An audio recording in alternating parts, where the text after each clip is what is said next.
Tu n'as pas ta place à la table d'honneur, dit Catherine froidement. Je suis la sœur d'Emma, répondit Sarah calmement. Ça ne veut plus rien dire.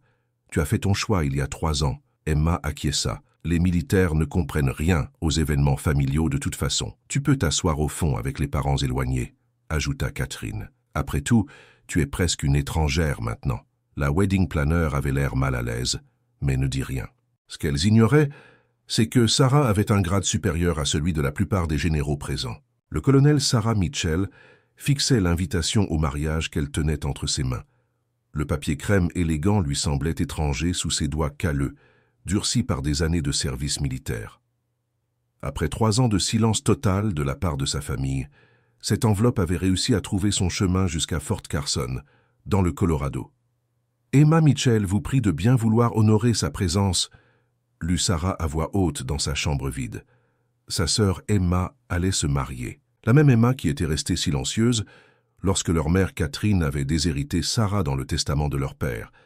La même Emma qui avait regardé sans dire un mot Sarah être qualifiée de déception de la famille, pour avoir choisi l'armée plutôt que le cabinet d'avocat familial.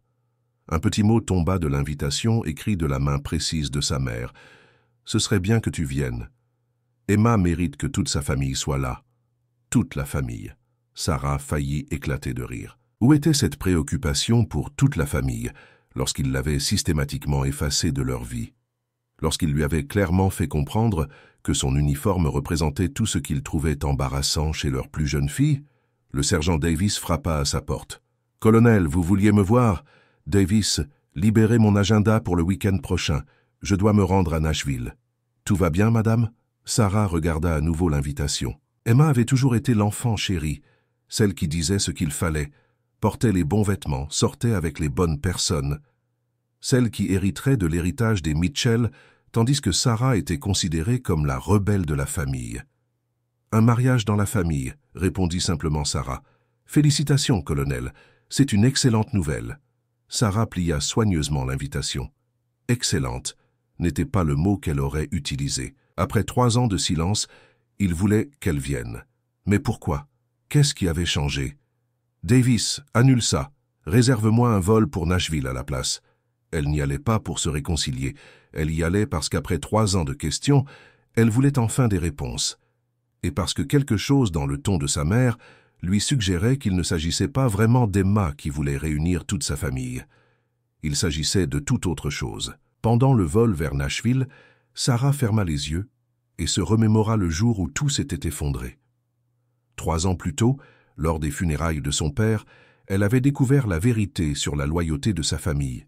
Elle était revenue d'Afghanistan, où elle était en mission, et portait encore son uniforme car elle n'avait pas eu le temps de se changer. Les funérailles avaient rassemblé l'élite de Nashville, des juges, des politiciens, des chefs d'entreprise qui travaillaient depuis des décennies avec le cabinet d'avocats de son père.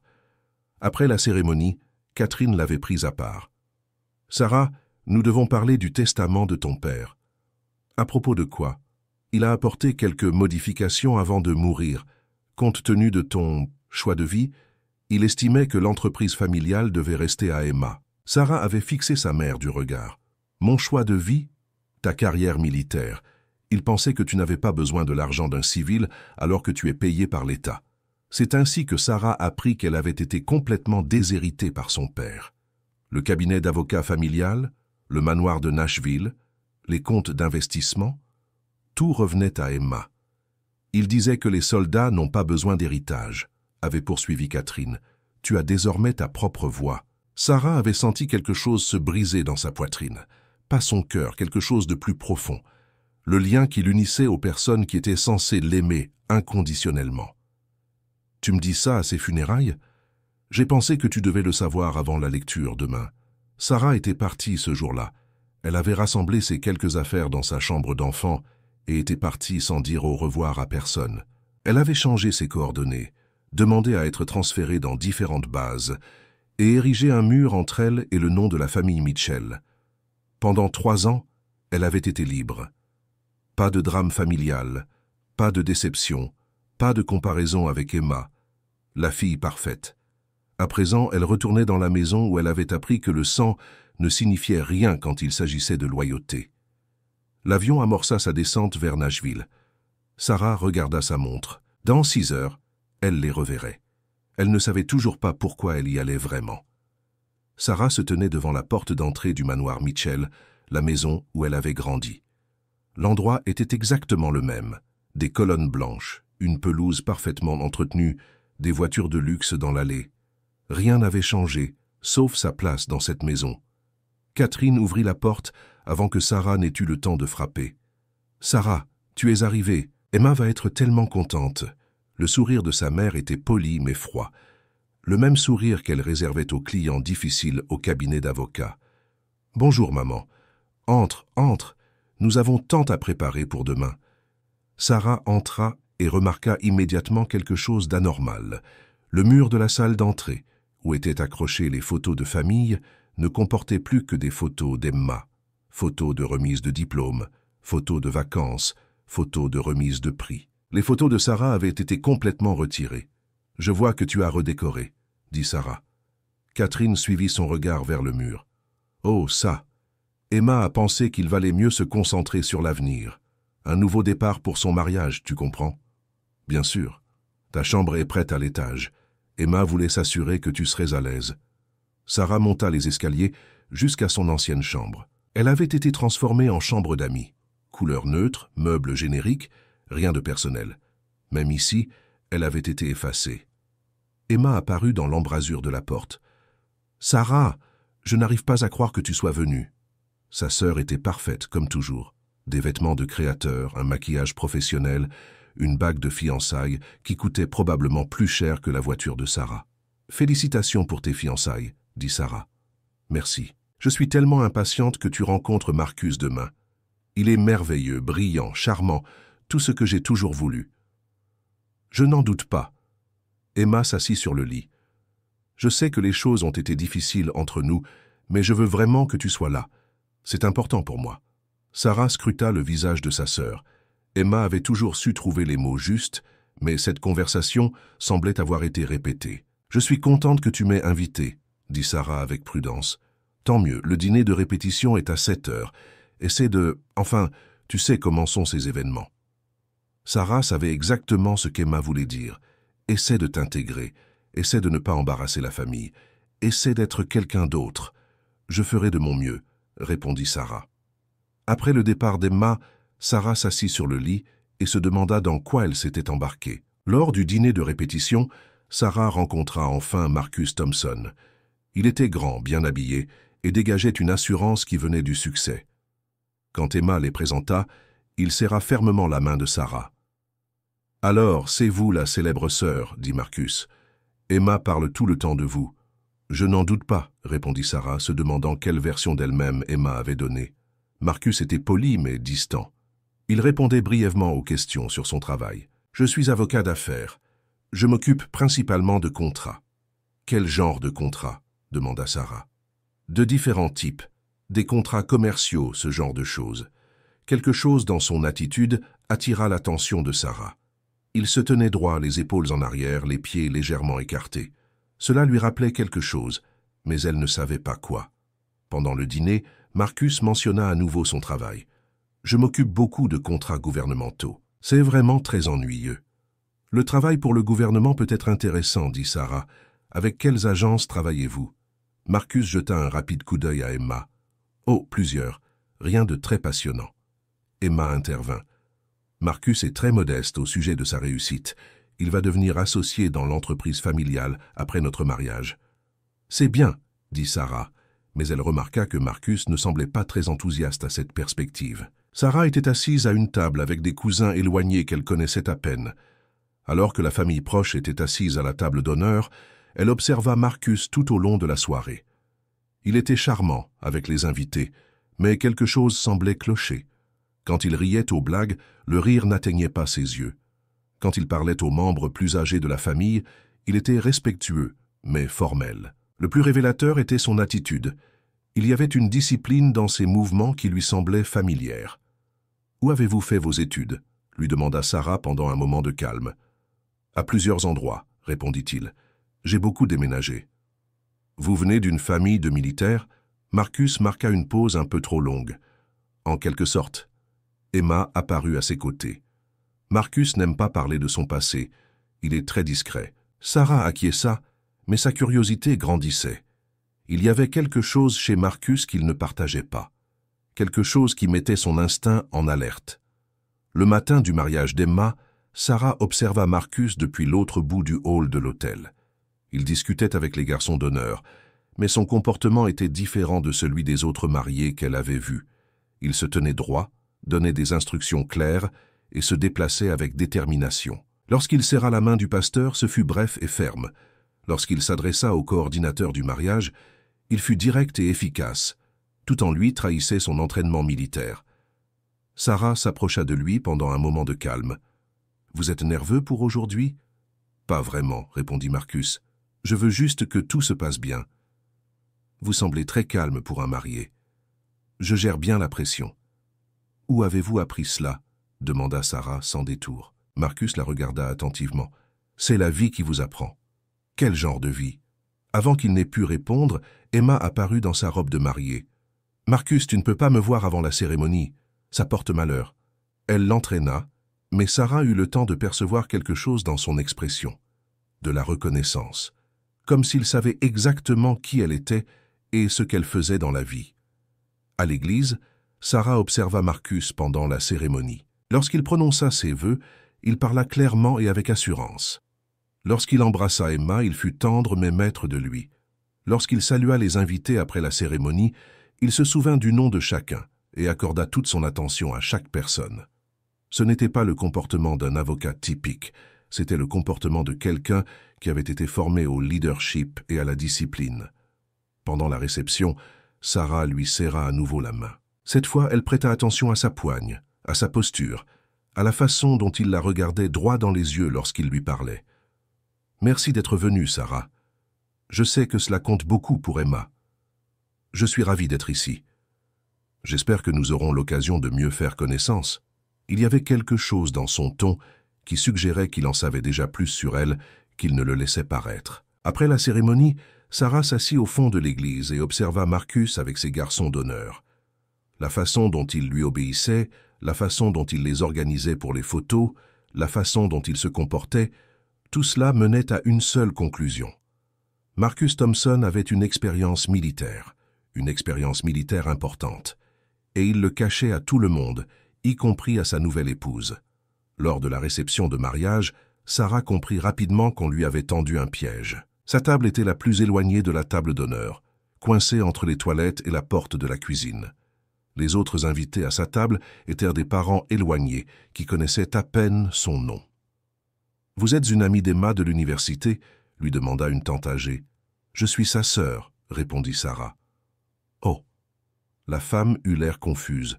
« Je ne savais pas qu'Emma avait une sœur. » Tandis qu'elle était assise là, Sarah observait sa famille faire le tour de la salle. Catherine passait de table en table, charmant les invités avec des anecdotes sur la réussite d'Emma. Emma rayonnait sous les félicitations et les cadeaux. Marcus jouait le rôle du marié parfait, remerciant tout le monde d'être venu. Lorsque vint le moment des discours, Catherine prit le micro en premier. « Merci à tous d'être ici pour célébrer Emma et Marcus. La famille est tout pour nous. Nous croyons qu'il faut se soutenir mutuellement dans les bons comme dans les mauvais moments. » Sarah ressentit ces mots comme une gifle. Se soutenir? Où était ce soutien quand elle en avait besoin? Catherine poursuivit. Parfois, les membres d'une famille choisissent des chemins différents. Ce n'est pas grave. Ce qui compte, c'est que nous nous réunissions pour les moments importants comme celui-ci. Plusieurs invités jetèrent un coup d'œil vers la table de Sarah. Elle comprit que Catherine parlait d'elle sans la nommer directement. Emma a toujours été le cœur de notre famille. Elle nous rassemble, pense les vieilles blessures et nous montre ce qu'est le véritable amour. Les applaudissements furent nourris.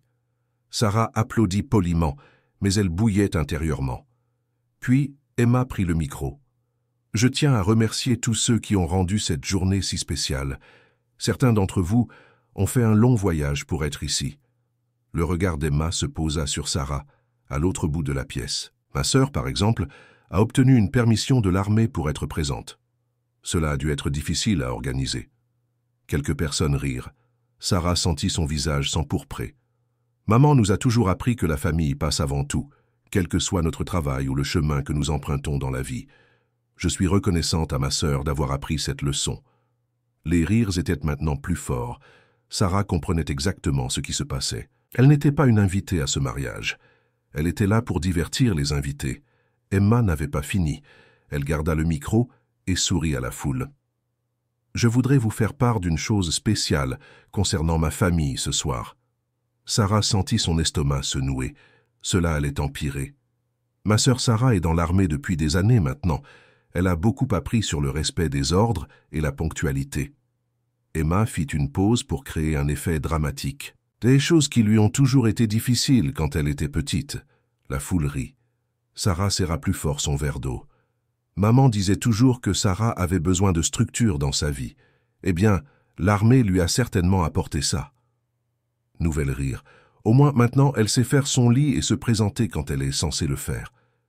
Catherine approuva d'un signe de tête depuis sa place. Plusieurs invités regardèrent maintenant Sarah ouvertement, appréciant le spectacle. Emma poursuivit. « Je suis fière de ma sœur qui a trouvé sa place dans le monde.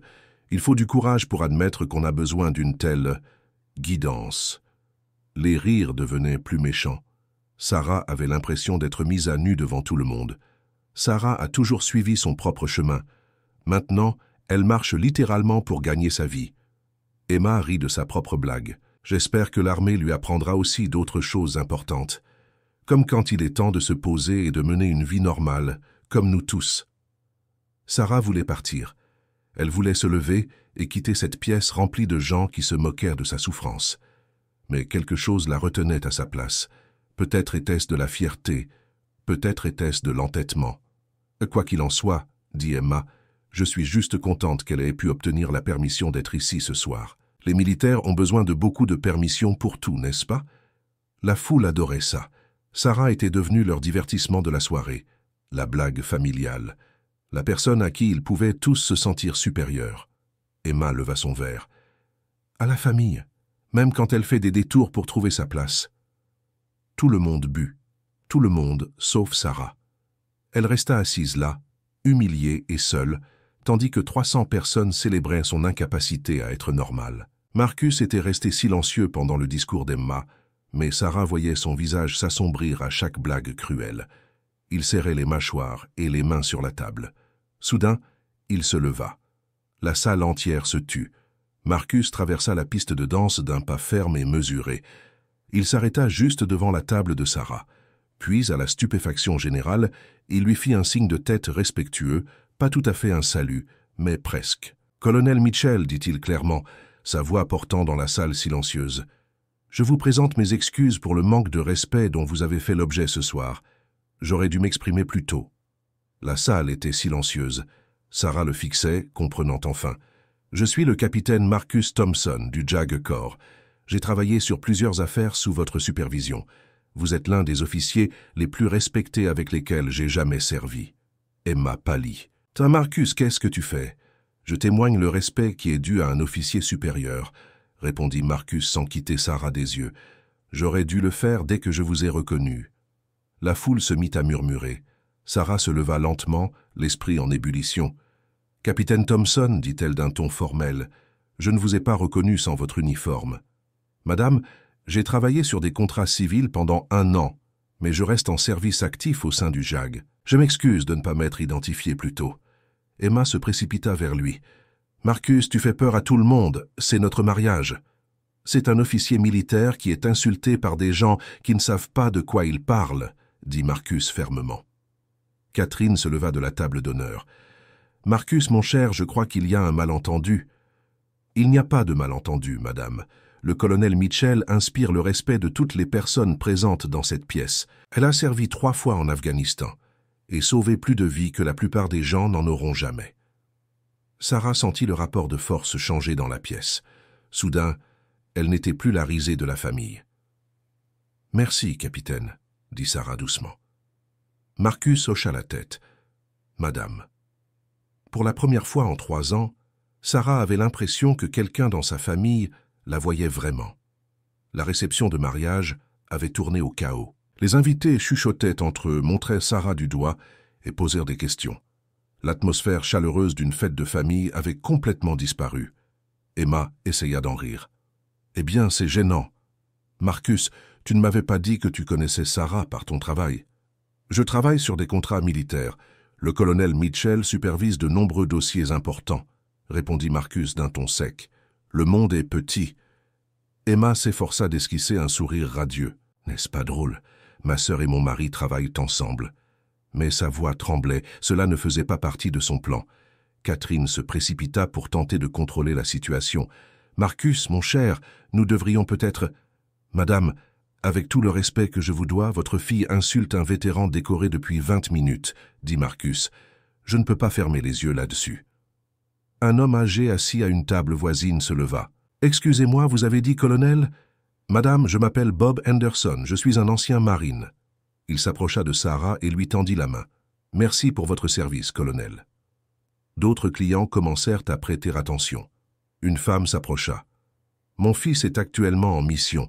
Merci pour ce que vous faites. » En quelques minutes, Sarah se retrouva entourée de personnes qui voulaient lui serrer la main, la remercier, lui poser des questions sur son service. Les mêmes personnes qui se moquaient d'elle 15 minutes auparavant la traitaient désormais avec respect. Emma observait la scène de l'autre côté de la pièce, son mariage parfait en train de s'effondrer. Marcus se tenait à côté de Sarah, s'assurant qu'elle était traitée correctement. « Je n'arrive pas à y croire, » murmura Emma à Catherine. « Il est en train de tout gâcher. »« Calme-toi, » lui répondit Catherine dans un souffle. « On va trouver une solution. » Mais il n'y avait pas de solution. Emma avait humilié publiquement un officier militaire lors de son propre mariage, devant 300 invités. Et maintenant, tout le monde était au courant. Le photographe continuait de prendre des photos, mais au lieu d'immortaliser les moments entre les mariés, il photographiait les invités remerciant Sarah pour son service. « C'est censé être mon jour, » dit Emma, les larmes aux yeux. Marcus l'entendit. « C'est ton jour, Emma. Tu as choisi de le passer à attaquer une héroïne de guerre. Voilà les conséquences. » Sarah regarda sa sœur à l'autre bout de la pièce. Pour la première fois de leur vie, c'était Emma qui était prise en pitié. De retour à l'hôtel, Catherine coinça Sarah dans le hall. Son masque de politesse avait complètement disparu. « Tu as planifié tout ça ?» demanda Catherine. « Planifié quoi ?» demanda Sarah. « Toute cette histoire avec Marcus, tu savais qu'il était militaire ?» Je n'en avais aucune idée jusqu'à ce soir. Le visage de Catherine était rouge de colère. « Tu dois toujours être le centre de l'attention, n'est-ce pas? Même au mariage de ta sœur. » J'étais assise tranquillement à la pire table de la salle pendant que toi et Emma plaisantiez sur ma vie. On s'amusait, c'est tout. Tu es trop sensible. Sarah fixa sa mère. Vous vous amusiez? Vous avez qualifié mon service militaire de plaisanterie. Vous avez dit à 300 personnes que j'avais besoin de l'armée pour m'apprendre les bases de la vie. Tu avais besoin d'une structure. Tu as toujours été difficile à gérer. Difficile à gérer? J'étais une enfant qui ne voulait pas être avocate. Catherine croisa les bras. Tu as fait ton choix. Tu as préféré l'armée à ta famille. J'ai choisi une carrière qui comptait pour moi. Toi, tu as choisi de me déshériter et de faire comme si je n'existais pas. Ton père pensait… Arrête de mentir, dit Sarah fermement. Papa n'a jamais dit que les soldats ne méritaient pas d'hériter. C'était toi. Le visage de Catherine devint blanc. Comment oses-tu… Comment j'ose quoi? Dire la vérité? Tu mens à ce sujet depuis 3 ans. Tu nous as humiliés ce soir. Le mariage d'Emma est gâché à cause de toi. Sarah rit amèrement. Le mariage d'Emma est gâché parce qu'elle a passé 20 minutes à humilier publiquement un ancien combattant. Ce n'est pas ma faute. Quand elle essayait juste d'être drôle.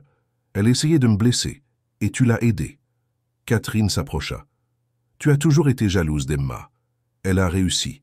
Elle va se marier. Elle a une vraie vie. J'ai une vraie vie. Je commande des soldats. Je sauve des vies. Je sers mon pays. Ce n'est pas la même chose qu'être normal. Sarah sentit quelque chose se briser en elle. Normal? Tu veux savoir ce qui n'est pas normal?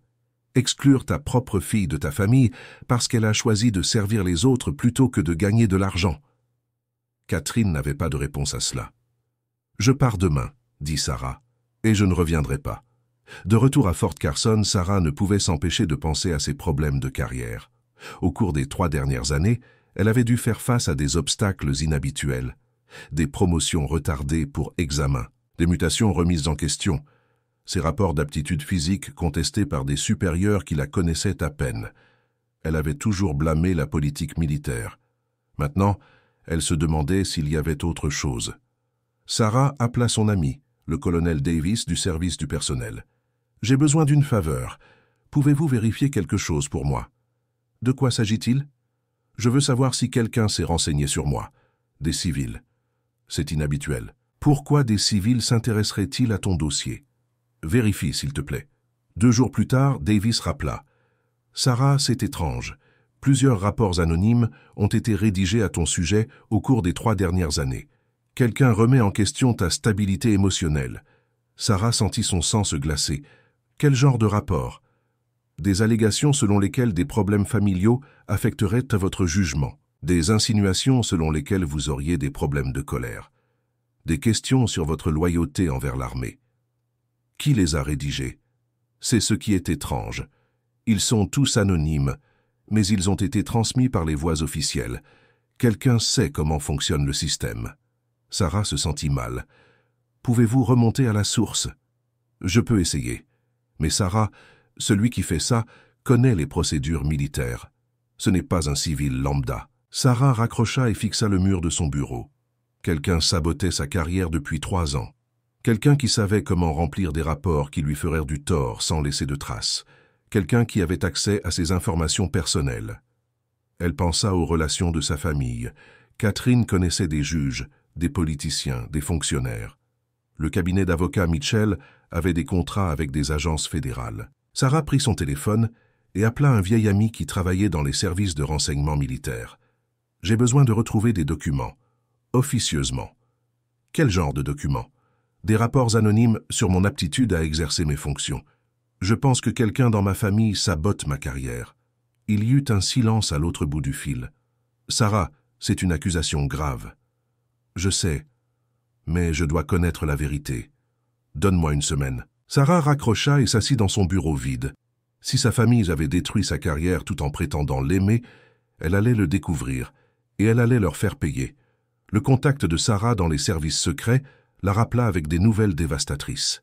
Les rapports anonymes provenaient tous de la même source, quelqu'un qui connaissait en détail la vie personnelle et la situation familiale de Sarah. Le style d'écriture correspond, dit-il. Toutes les informations ont été fournies par la même personne. Elle a des relations qui lui permettent de les transmettre par les voies officielles.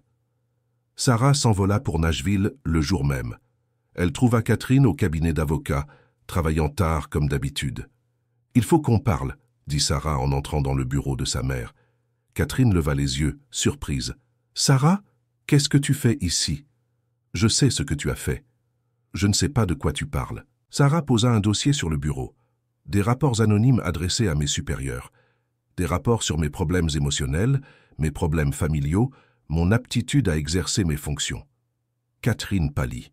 « Je ne sais rien à ce sujet. » Les rapports mentionnent des conversations familiales privées, des choses que toi seul peux savoir.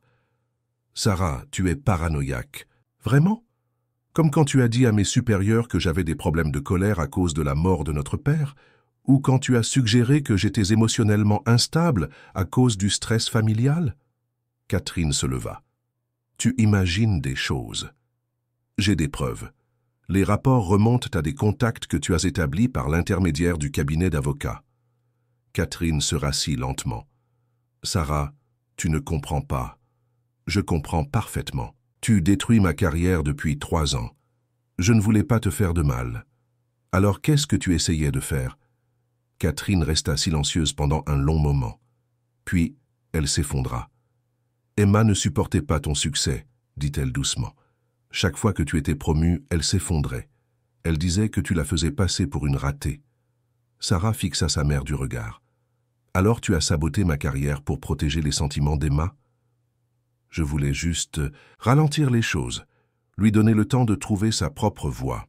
Tu as envoyé des rapports me qualifiant de mentalement instable. Je pensais que si tes promotions étaient retardées, Emma aurait le temps de te rattraper. Sarah eut envie de vomir. Tu as essayé de détruire ma carrière militaire pour que ta fille préférée se sente mieux dans sa peau. Catherine se mit à pleurer. Je n'ai jamais voulu te faire de mal. Je voulais juste aider Emma, en me détruisant. Catherine n'avait pas de réponse. Sarah avait un choix à faire. Elle pouvait dénoncer Catherine publiquement, détruire le cabinet d'avocats familial et ruiner leur réputation. Ou elle pouvait gérer cela en privé. Elle choisit d'affronter Emma directement. Sarah trouva sa sœur chez elle, toujours vêtue de la robe de mariée qu'elle portait sur les photos qu'elle regardait. « Il faut qu'on parle », dit Sarah. Emma leva les yeux, nerveuse. « Sarah, à propos du mariage. Car il ne s'agit pas du mariage. Il s'agit de ce que toi et maman avez fait à ma carrière. » Emma pâlit. « Je ne comprends pas ce que tu veux dire. Maman a envoyé des rapports à mes supérieurs. Des rapports disant que je suis mentalement instable, que j'ai des problèmes familiaux qui affectent mon travail. » Sarah, c'est fou. Elle m'a tout dit. Elle m'a dit que tu ne supportais pas mon succès, que tu t'effondrais à chaque fois que j'étais promu. Emma se leva en tremblant. « Ah, ce n'est pas vrai. Quoi donc? Que tu ne supportais pas mon succès ou que tu savais que maman sabotait ma carrière ?» Emma resta silencieuse pendant un long moment. Puis, elle se mit à pleurer. « Je ne lui ai pas demandé de faire ça, » dit-elle. « Mais tu étais au courant. J'ai peut-être plaint ma chance devant elle, en lui disant que tout était toujours facile pour toi. »« Ça est facile. Tu penses que ma carrière militaire a été facile? Tu as toujours été meilleur que moi en tout. En sport, à l'école, en leadership. Je n'ai jamais pu rivaliser avec toi. Alors tu as décidé de me détruire à la place? Je ne lui ai jamais dit de faire des rapports. J'ai juste dit que j'en avais marre d'être comparée à toi. » Sarah ressentit un mélange de colère et de pitié. « Tu as 30 ans, Emma. Tu as un diplôme en droit, une carrière réussie, un mari. Pourquoi es-tu toujours en compétition avec moi? Parce que tu es parfaite. Tu l'as toujours été. Je ne suis pas parfaite. Je suis juste différente de toi. » Emma essuya ses yeux. « Je sais que tu me détestes maintenant. » Sarah regarda sa sœur, la regarda vraiment. Emma avait réussi, elle était belle, mariée, elle avait tout ce qu'elle avait toujours voulu. Mais elle était aussi malheureuse. « Je ne te déteste pas, » dit Sarah, « mais je ne peux plus te garder dans ma vie. » « Que veux-tu dire? »« Je veux dire que c'est fini. Va voir un psy. Soigne ta jalousie. Arrête de rivaliser avec moi. Sarah, s'il te plaît, si tu veux avoir une chance de retrouver une sœur, tu dois d'abord te soigner. » Sarah se dirigea vers la porte. « Tu me pardonneras un jour ?» demanda Emma. « Peut-être, mais pas avant que tu te pardonnes de ne pas être moi. » Sarah demanda à être mutée immédiatement à Fort Hood, au Texas. Elle voulait s'éloigner de tout ce qui lui rappelait la trahison de sa famille. Avant de quitter le Colorado, Marcus l'appela. « Colonel, je dois vous présenter mes excuses, » dit-il. « Pourquoi, capitaine ?»« Emma m'a demandé de ne pas mentionner que je vous connaissais. Elle a dit qu'elle voulait séparer le travail de la famille. » Sarah n'était pas surprise. « A-t-elle dit pourquoi ?»« Elle a dit que vous pourriez vous sentir mal à l'aise si les gens savaient que vous êtes militaire. J'aurais dû me rendre compte qu'elle mentait. Vous ne pouviez pas le savoir. J'aurais dû en parler plus tôt au mariage. Ce qu'ils vous ont fait était mal. Merci d'avoir enfin pris la parole. Cela signifie plus que vous ne le pensez. » Marcus resta silencieux pendant un moment. « Colonel, il y a autre chose. Mon mariage avec Emma, ça ne va pas bien. Je suis désolé. Elle a avoué qu'elle avait toujours su que j'étais militaire. Elle m'a obligé à le cacher parce qu'elle ne voulait pas que tu te sentes important. » Sarah sentit une colère familière monter en elle. Même le mariage d'Emma avait été organisé dans le but de lui faire du mal. « Capitaine, ce n'est pas à moi de régler ça. Je sais, je voulais juste que tu comprennes que j'ai aussi été manipulé. Que vas-tu faire? J'envisage la séparation. Je ne peux pas rester marié à quelqu'un qui ferait du mal à sa propre sœur par jalousie. » Sarah respectait Marcus pour cette décision, mais elle ne voulait pas être impliquée dans leurs problèmes conjugaux. « Je te souhaite bonne chance, capitaine, mais j'en ai fini avec tout ce qui concerne ma famille. »« Je comprends, madame. » Une semaine plus tard, Sarah était installée au Texas. Son nouveau commandant examina son dossier et fut impressionné par son parcours. « Vous avez eu quelques retards dans votre promotion, fit-il remarquer. Savez-vous pourquoi? »« Des problèmes familiaux, répondit Sarah honnêtement. Tout est réglé maintenant. Bien, nous avons besoin de leaders forts ici. Je pense que vous ferez du bon travail. » Pour la première fois en 3 ans, Sarah avait l'impression que sa carrière était de nouveau sur les rails. Elle se sentait également complètement seule. Mais seule, c'était mieux que trahie. Sarah loua un petit appartement près de la base et recommença sa vie. Pas de photos de famille, pas de souvenirs de Nashville, pas de lien avec son passé.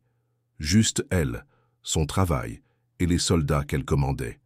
C'était suffisant. Un an plus tard, Sarah fut promue brigadier général. À 35 ans, elle était l'une des plus jeunes généraux de l'armée. La cérémonie de promotion eut lieu à Fort Hood, avec tous les honneurs militaires. Alors qu'elle se tenait devant ses collègues officiers et les soldats qu'elle commandait, Sarah était fière de ce qu'elle avait accompli sans le soutien de sa famille. Après la cérémonie, son assistant lui remit une lettre qui était arrivée le matin même. L'adresse de l'expéditeur était Nashville. Sarah faillit la jeter, puis elle vit qu'elle était de Emma. Elle l'ouvrit dans son bureau le soir même. « Chère Sarah, je sais que tu ne veux probablement pas avoir de mes nouvelles. Je t'écris parce que j'ai besoin de te dire certaines choses. Marcus et moi avons divorcé. Il n'a pas pu me pardonner ce que je t'ai fait, et je ne lui en veux pas. Je suis en thérapie depuis 6 mois maintenant. Mon thérapeute dit que j'ai des problèmes de jalousie et de contrôle qui remontent à mon enfance. J'ai toujours eu l'impression d'être en compétition avec toi pour l'attention de maman et papa. Au lieu de travailler sur moi-même, j'ai essayé de te détruire. C'était mal. J'assume l'entière responsabilité de mon rôle dans le sabotage de ta carrière. Je savais ce que maman faisait et je ne l'ai pas arrêté. J'étais contente que quelqu'un te rende enfin la vie plus difficile. Je déteste avoir ressenti cela. Je déteste la personne que je suis devenue. Tu méritais mieux de la part de ta sœur. Je ne te demande pas de me pardonner. Je te demande simplement de savoir que je suis désolé. Je m'efforce de devenir quelqu'un de mieux. Quelqu'un qui pourrait être fier de t'avoir comme sœur au lieu de se sentir menacé par toi. J'espère qu'un jour, tu pourras trouver la paix avec ce qui s'est passé. Tu as toujours mérité mieux que ce que notre famille t'a donné. Félicitations pour ta promotion. Je l'ai vu dans le journal. Je suis fier de toi, même si je n'ai pas le droit de l'être. » Sarah lut la lettre 2 fois, puis elle la rangea dans le tiroir de son bureau. Elle ne répondit pas immédiatement, mais elle garda la lettre. Ce soir-là, Sarah regarda autour d'elle dans son appartement. Elle s'était construit une belle vie ici. Elle avait des soldats qui la respectaient, un travail qui avait du sens et des objectifs qu'elle était en train d'atteindre. Elle avait également lancé un programme à Fort Hood pour aider les militaires confrontés à des problèmes familiaux qui affectèrent leur carrière. Elle l'avait appelé « Programme de soutien aux interférences familiales ». Un mois plus tard, Sarah répondit enfin à Emma. Sa réponse était brève. « Merci d'avoir pris tes responsabilités. J'espère que tu trouveras la paix. » Sarah posta la lettre et sentit un poids lui quitter les épaules. Elle avait trouvé sa vraie famille dans l'armée, des gens qui la jugeaient sur ses actes et non sur son nom de famille. C'était plus que suffisant.